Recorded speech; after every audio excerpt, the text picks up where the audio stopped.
Welcome everyone to the last segment addressing assignment 7063. So I am in the BTW wiki right now, and to get here you just need to, easiest way is to go from our Moodle page and just click assignment 7063.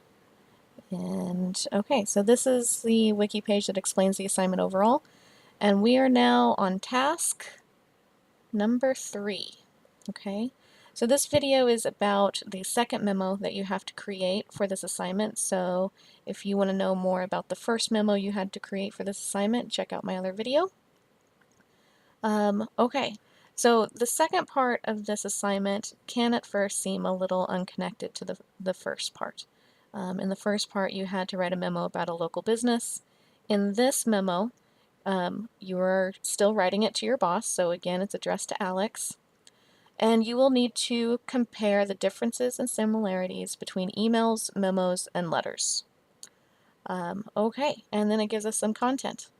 So before I get started, I might look into a few concepts before I start comparing these genres. I may want to know what it means by a genre. So I'm going to open that up. And basically, a genre just refers to a set of documents that all follow the same rules. So for example, memos are a genre of business writing. A short story is a genre of creative writing, and so on and so forth. And I'll probably want to look at genre design because one of the things I'll have to write about is how the spatial arrangement or visual arrangement of the genre has an effect. So I'll want to look into genre design and visual design. And visual design should seem familiar from a previous assignment. So if I open up genre design, it's going to talk to me about that. I'm going to read that to get an idea of what that means. But basically, every genre has conventions about its design, what information is distributed and where. So basically, what the formatting looks like, and the purpose of that design for its use. The visual design page takes us further into visual design concepts, proximity, contrast, alignment, and repetition. And I have another video on this for a previous assignment. But basically, contrast is changing the thickness of your text or ink to create more contrast for that content compared to other content. So that's bolding, italicizing, underlining, all capsing, changing the font size or style. Proximity is the vertical space on the page, alignment is the horizontal space on the page, and repetition is just consistency of these choices everywhere. Okay, so I would advise taking a few minutes to get more familiar with all of those pages before you get started on drafting this memo. And structurally, there are a couple of ways to go about it. Before that, I want to mention this page here. So if you go into our Moodle page, and mine's going to look a little weird because I'm in editing mode, you scroll down to the bottom of week 1, and you'll see this Word document here, letters versus memos versus emails, and this is my just quick comparison between the three. And so if you click on that, this is what will pop up, and it's just a quick comparison in terms of audience, its uses, its format. So for example, memos are a bit archaic, but they're still in use. But how they were originally used is for in inter-office communication. So you would type up a memo and hand it over to your secretary, and they would distribute it to all the people it was addressed to. These days, memos are used a lot more for official records, and you can still convey information via memo, but a lot of times they are attached to an email. But some businesses might still use the hard copy mode of inter-office communication. But I mostly use them to send a message that I'm conveying information that I might have conveyed in the email, but this is much more serious. And so I might send a hard copy as well as an electronic file memo attached to an email. And so this just kind of compares the formatting or conventions of each. And then down here it goes into different kinds of letters and different kinds of memos. Okay, so you can study that page as well as our wiki pages for helpful information between them. Okay, so once I have outlined my ideas of what each genre has that is different from one another and similar from with one another, then I'm ready to maybe start drafting. So there are a couple of ways that you could structure this. So I'm going to scroll up to my outline here. So this is my memorandum for 7063, email, memo, and letter. So Alex will know that that's what the topic of this memo is. So here in this table, I've got two basic structures that would make sense, I think, for this memo. So each of these broken up by a return space would be a different paragraph. So you could organize this where there is a paragraph for each genre. A paragraph about emails, a paragraph about memos, and a paragraph about letters. And then within that, you would talk about each of the topics that is outlined on our Moodle page. So these items here, 1, 2, 3, and then this also part, I have outlined in our Word document. Okay, so basically it asks you to talk about the design routes the text. So how the design routes the text to the recipient. So based off of how this memorandum or memorandums are designed, how does this help get this memorandum to its recipient? That's what the first question is asking. The second question is asking, how does the design, again, its format, its conventions in that formatting, indicate how it is stored and retrieved. So, for example, emails may be stored and retrieved in a very different way than memos.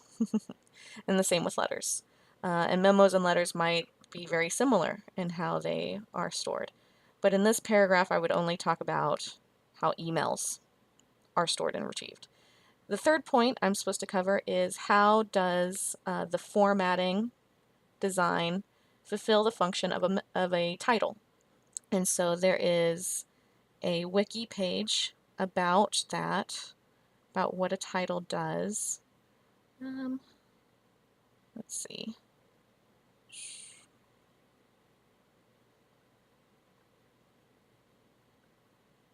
Oh, there it is. Item number 3. So I would click on that to find out more about, well, what is the function of a title? And what this page basically tells you is that a title sets up for a reader what the conventions will be. So I look at this memo, and because it says memorandum at the top, I know immediately, based off of that title, what the conventions for the memo is, what its use may be, what content it might include, and what to expect. Basically what the conventions are. So it signals to your reader, having a title, signals to your reader what is appropriate. And then you might also think about other titles that we have in the memo. If you put a person's position title in here, what does that signal? Okay, and then the fourth item that I would talk about is the visual design of the genre. And so that would be proximity, alignment, contrast, and repetition, and how I see that going on in here and how that makes it usable for my reader. Okay, so all these questions are basically about how these topics make my document usable. So in the first possible structure, I would talk about each of these 4 topics about emails, and then I would switch paragraphs, and then talk about the same content, the same ideas for memos. And then I would switch paragraphs and start a new paragraph and talk about these same topics, but in terms of letters. And so since this would keep my analysis of these genres very separate, I feel like I would definitely need a closing paragraph to kind of put the discussion together. So this is very similar to, say, scientific papers, where first you have an explanation the methods, and then you have an explanation of what happened in the experiment, and then you have a discussion after the results. And so since I can't really compare and contrast very well in this structure, I would want to close with a paragraph in which I'm able to compare and contrast the key things on each of these topics. Okay, so that's one structure you could follow. The alternative structure kind of reverses things. So instead of having a paragraph about each genre, I would have a paragraph about each topic I'm supposed to cover.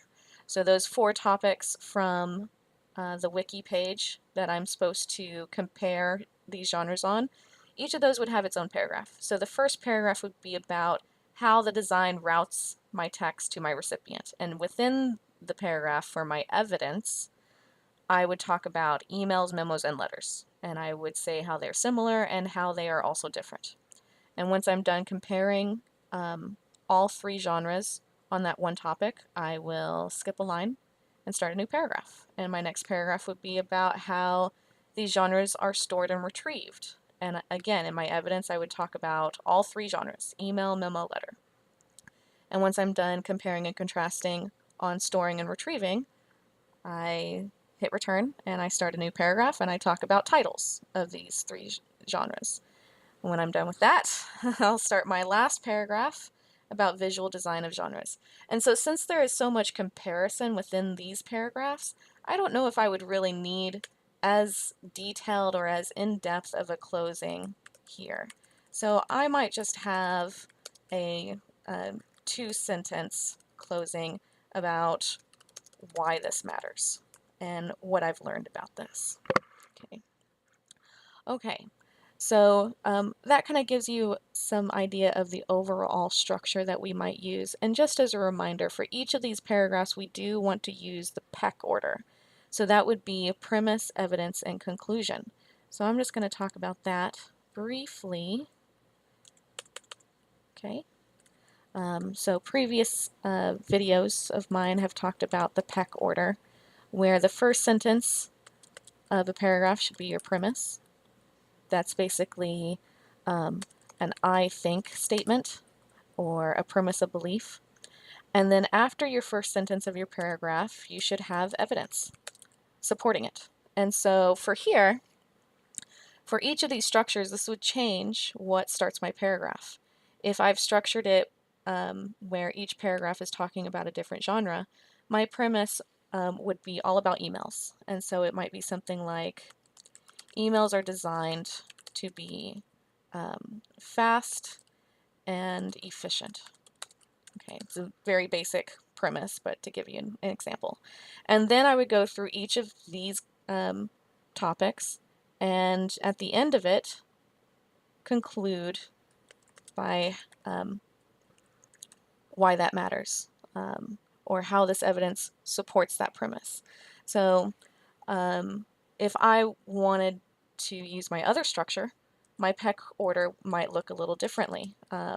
So my premise for this second option of the structure would be talking about design routes. Okay, so I might say, I think all 3 genres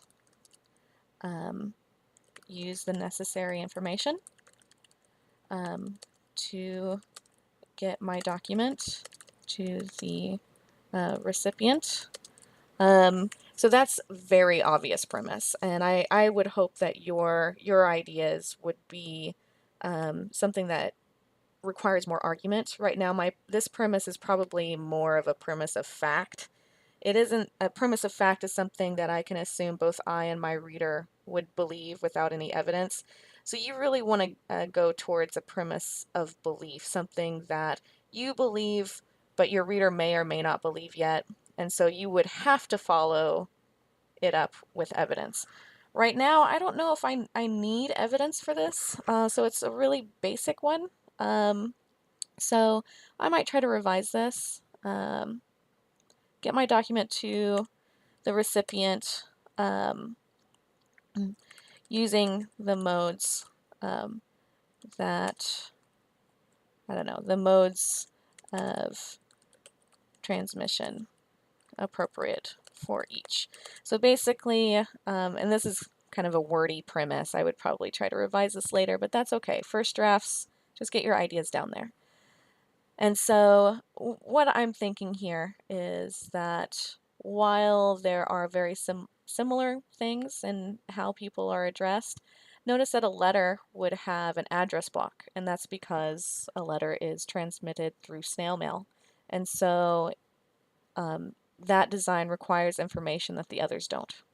And so that's what I would talk about in my evidence, is how the delivery mode changes what information is necessary, basically. Okay, so notice that each of these premises is very different based off of the structure that you want to use. So the topic changes what the premise focus will be. The structure also changes what the evidence will be.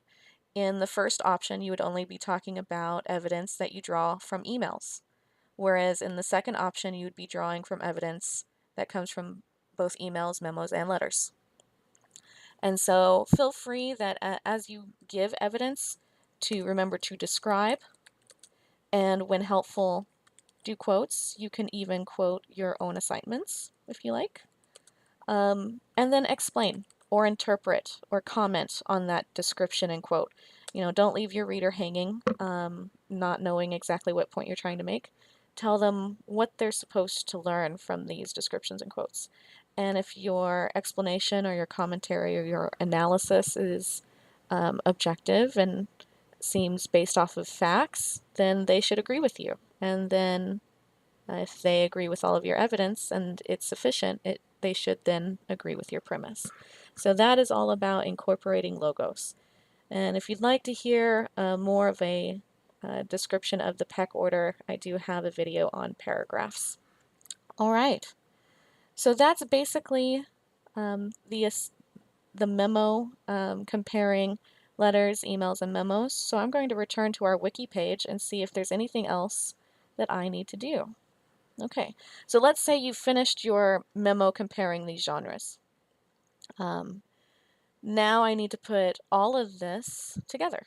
So I have my memo on a local business, and then my memo comparing 3 genres. Now I need to put them all in a single Word document and add a title page. Okay, so just a reminder, this might be what your title page looks like. Okay, so basic information is the assignment, your name, the date you completed it, and our section. That'll be helpful information for me. Okay, and once you're done putting all of those documents together into one Word document, so it would be 3 pages.